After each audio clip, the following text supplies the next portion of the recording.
Welcome back. This is Rito here with another Terraria Calamity Endgame weapon showcase. Today we are going to be looking at an Endgame Mage weapon, which is why we're on the Magnus character. We are going to be looking at the Staff of Blushie. I actually used this effect for Supreme Calamitas in several of the lore pieces that we did for the Magnus series. And it's a really awesome effect. It does tons of area effect damage while this fires all over the screen. And definitely excited to try it out today. I really haven't used this weapon much. I did acquire it during the Magnus series, but I never ended up really using it because I had so many other weapons like the Dance of Light and Eternity, and so I ended up using those for the most part during like boss rush. The Staff of Blushie is a post-Supreme Calamitas weapon from the Calamity mod, and it's really powerful, so I want to go ahead and start trying it on some target dummies and some bosses, and let's see what it can do. The tooltip for the Staff of Blushie says it has 3 magic damage, 98% critical strike chance, average speed, very weak knockback, uses 110 mana, hold your mouse, wait, put your trust in the power of blue magic. And I've got it rolled to Agile, because I believe that's the best roll you can do on it, because a lot of these rolls don't impact the damage and stuff, because the damage comes from a different effect. It's very much like the wand, where the base damage is very low, but it creates an effect that does tons of damage later on. So let's go ahead and try this out on a super dummy. You can see the first part of the effect before the fires appear doesn't actually do any damage.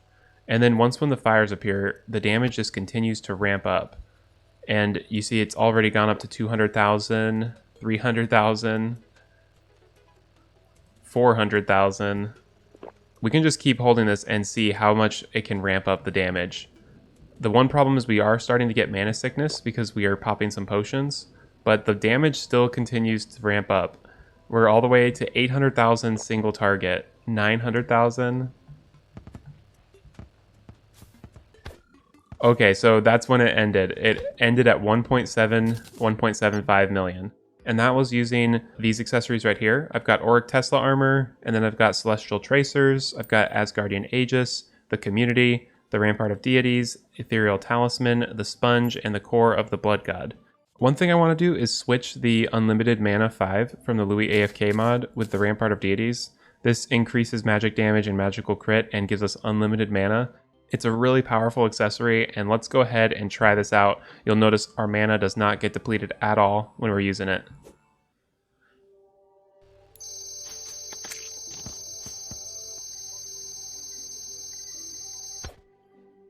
Well, we just got to 1.8 million instead of like 1.7 or 1.75. So it looks like having unlimited mana actually doesn't impact it that much. I also noticed that when I was using that unlimited mana, it was doing like a really kind of obnoxious ringing noise. So I definitely like not having that noise because that was a little bit rough on my ears. Now that we've seen it against a single target, let's go ahead and try this out against some bosses and see how it does. We gotta wait for it to charge up, and let's just kind of wait for the attacks to get a little bit stronger. The longer we hold this down, the more it's gonna blast the Providence boss when we get close. Okay, there we go. So that was pretty good. But for a post-Supreme Calamitas weapon, I really don't like the fact that you have to charge it up. I think this is going to be much better in the boss rush because you can charge it up for a super long time and you can really do tons of damage. Although it's quite fun to have this big fire effect around me just killing everything as I go. Okay, now let's try this on the Devourer of Gods. Kind of an interesting way to fight the boss. It feels kind of like a summoner because you don't have to aim or anything, you just have to kind of dodge and somewhat stay close by. I'm not even going to let this go, I'm just going to keep letting it charge up, and it should do a lot more damage. Throw on Adrenaline. Oh my goodness, I forgot I was in death mode. So you could see it was doing really well. So now I'm in the boss rush arena, so we can try this out. Ooh, and we're hearing a new song for the Queen Bee. This is cool. Yeah, we've got new music from the extra Calamity mod music. Well, this is doing quite well now, after it charges up a while.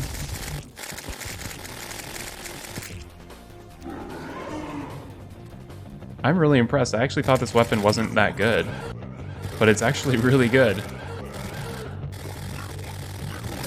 Yeah, this is just destroying the bosses. it really excels at boss rush. Outside of boss rush, it's probably not as useful because at this point in the game, you've got weapons that instantly do tons of damage, and it's kind of weird to have to wait. But in boss rush, you have all the time to wait because you just keep fighting boss after boss. So this is really cool to use. The only problem with this weapon is that when you do have to reset it, it's a bit painful because you go back to doing like no damage. But like right now, I feel like we're at the end of this cycle and it's doing so much damage. And we got the Dragon Folly now.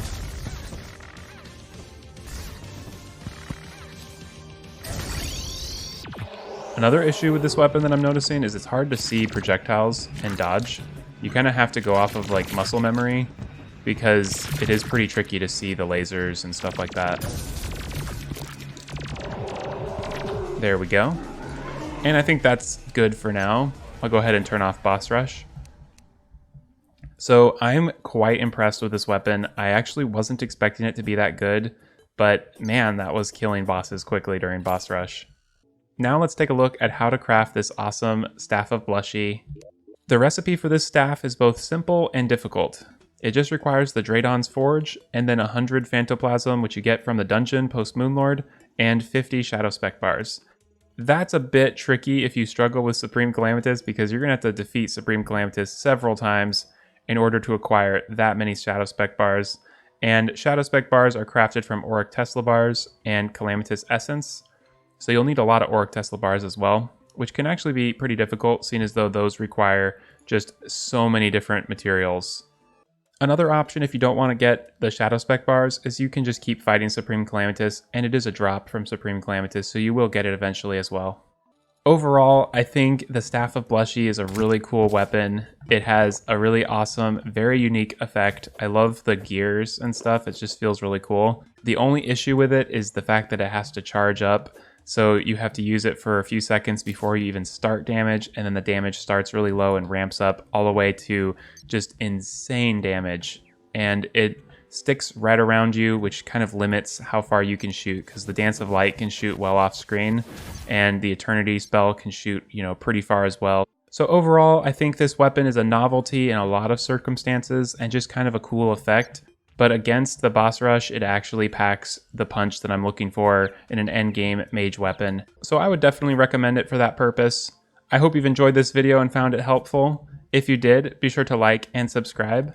I also post lots of other videos, like I'm currently working on a death mode rogue playthrough, so be sure to check that out if you're interested. Thanks again for watching, and I'll see you next time.